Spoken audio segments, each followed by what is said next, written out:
Yes, good morning mga baby loves. Happy Saturday sa inyong lahat. Ako ngayon ay magluluto ng Bicol Express at ito ang ating baboy mga baby loves. Naubusan ako ng liempo kaya ayan, parang hindi ko alam kung ano yan, parang kasama sa pigi na may kasamang buto na rin yan mga baby loves ko. At syempre pinili ko rin yung may konting taba para mas masarap. Ito nga pala ang sahog ng aking Bicol Express. Meron tayo ditong sitaw.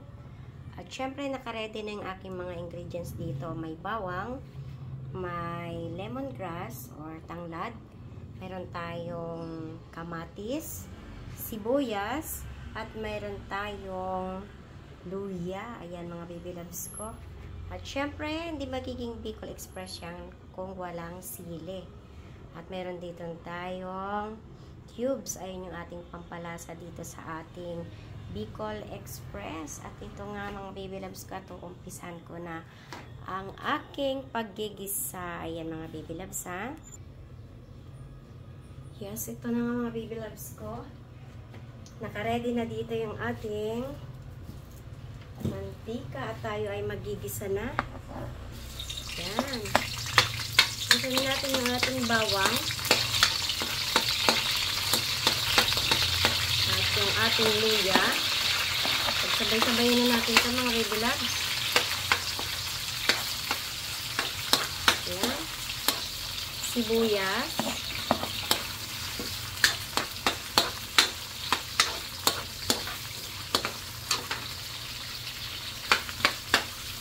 Siyempre yung ating kamatis.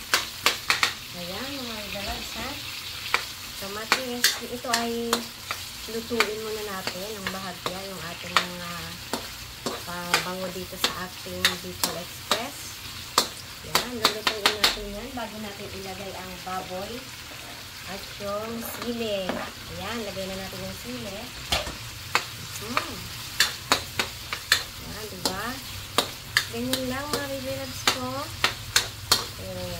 Kamusta na kayo dyan mga baby loves? Anong ulam nyo? At kami, ang ulam namin ay Bicol Express. Bicol Express tayo mga baby loves.